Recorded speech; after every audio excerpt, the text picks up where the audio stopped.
Greetings, my dear listeners. I am glad to meet you again in the continuation of our story. In the first part, we plunged into an atmosphere of intrigue, passion, and mystery. Our heroes found themselves in a whirlpool of events that turned their world upside down. What awaits them next? Prepare for unexpected twists, deep emotions, and revelations that will make your heart beat faster. In this part of the story, we will delve into the secrets of the past, uncover hidden desires, and face the consequences of decisions made. Do not miss. Burned in embarrassment. Chapter 2. I was stunned, and the silence that ensued seemed endless. "Are you kidding me?" I finally said, hardly believing it. Her reply sounded so quiet, I almost missed it. "I once thought you'd be my first." This time when we kissed, I threw caution to the wind. "Steve? Yes? Close the door and turn off the lights, then turn off the bathroom light," she said softly. I saw that she had turned off the light in her room. She was lying in bed, carefully pulling back the covers, waiting for me. She was still in her nightgown. I stood next to the bed and obliged. She was lying on her side, leaning on her elbow. In the dim light, she was devastatingly beautiful. I leaned toward her and kissed her. In that kiss, I lost my soul. I lost all sense of time and presence. Our kiss finally broke, and from an inch away, we looked into each other's eyes. I was overcome with desire. Wait. Then she did something, and I was beyond thrilled. It had finally gotten to me. I've had many women, and several of them claimed to have had no one, but not one of them had anything that this amazing girl had. I didn't know what to do. I was at a complete loss. I saw a wet path that glistened from the corner of my eye to my ear. "Are you okay?" I asked. "Wonderful," she said quietly. I leaned over and whispered in her ear. "I've always liked you. You knew that. I knew it. But I was afraid. I was afraid of your brother's taunts, afraid of being exposed for not knowing anything about what to do with a girl, afraid of ruining our friendship, afraid you'd tell all the other girls, and I'd be a laughingstock, afraid of a lot of stupid things. I was an idiot." "You weren't afraid of Catherine," she replied quietly. She was the initiator of it all. She pushed through, asked to monopolize me, held my hand. I probably would never have decided to take that step. If I could have made a difference, it would have been that skating party. I should have saved that last moonlit skate for you and asked you out. I should have told Catherine that you were the only girl I was interested in. Who knows how things would have turned out? Besides, it wasn't that important. If it didn't work out, fine. But if I messed up my relationship with you, it would have ruined all my dreams. I had to cut a little moment here because of YouTube, but don't be sad because all the full stories are on our Patreon, and there's a 7-day trial subscription, and it's totally free. As my heart hammered in my chest and my breathing quickened, she let out a small, happy laugh. Then she hugged me tightly. She climbed over me and scrambled into the bathroom, waddling clumsily. I heard her tinkle and return to the bed. Then she climbed into bed, put her head on my shoulder, and started talking. She recalled almost every time we were alone together, all of our adventures, the summer we learned to play tennis together, and what she thought might happen. We laughed a little at my ineptitude and her caution. "Do you think we can try again?" she asked hesitantly. "I really want to, but I'm afraid I might hurt you." I laughed my stupid, insecure laugh.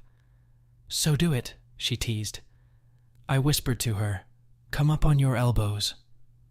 She looked at me strangely, but agreed, lifting her head a few inches off the pillow. "You really seem to like me," she laughed. Then she started asking me about my afternoon encounter with Catherine. "What did she say to you?" I asked, a little nervously.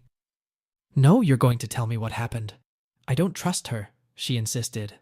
I told her the whole story, including the ending, with all the short but telling details. "I knew it," she laughed. "She said you tried and forced her, but she turned you down." "If that's the way she wants to tell it, I don't mind.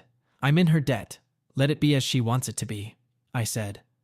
"When you went to the movies, what really happened there?" she asked, still in her thoughts.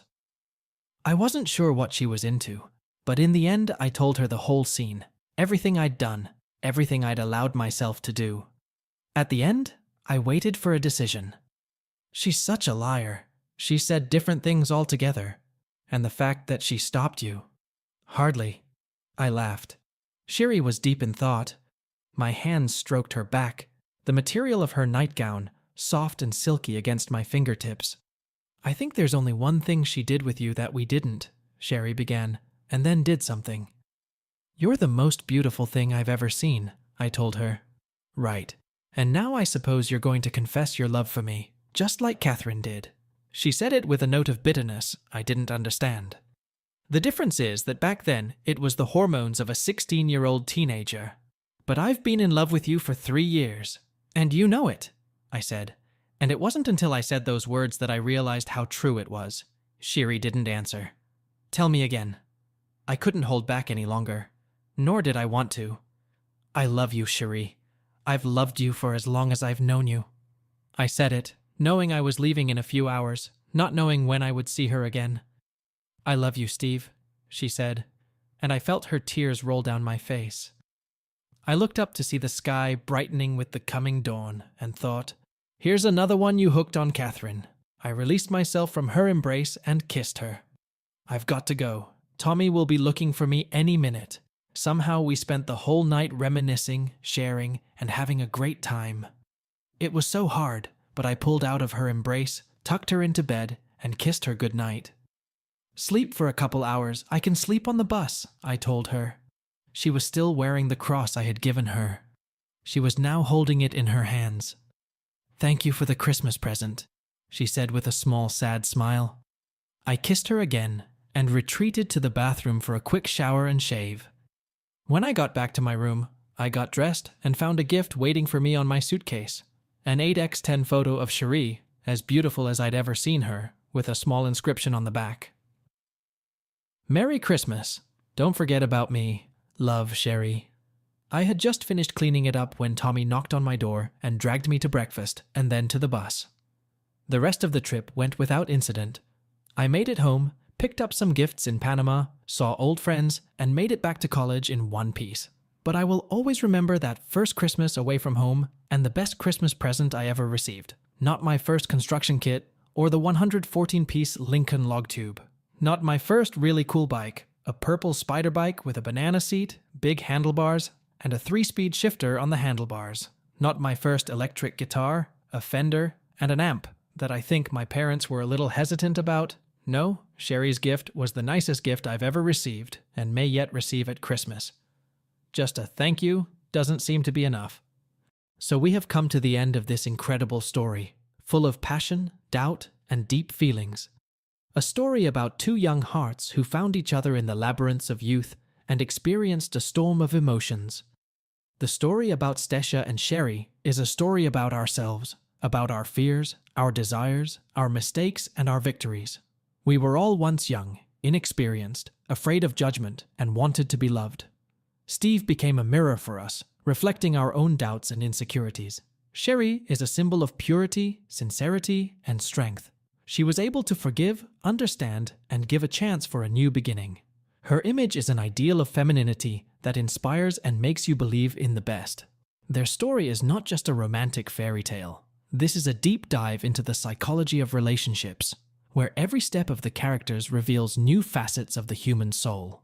The fear of losing friendship, the desire to live up to expectations, the struggle with one's own complexes. All this is familiar to each of us. The ending of the story leaves us with a feeling of hope and faith in love. Yes, the path to happiness is not always easy, but sincerity and openness can overcome any obstacles. I hope this story will inspire you to be open, to overcome your own fears, and to find true love. And remember that this is only part of an amazing story. The full version with an even deeper immersion into the world of heroes awaits you on our Patreon. There you will find answers to all your questions and plunge into the atmosphere of this story even deeper. Thank you for being with us. See you again. Subscribe to our channel, like, and share your impressions in the comments.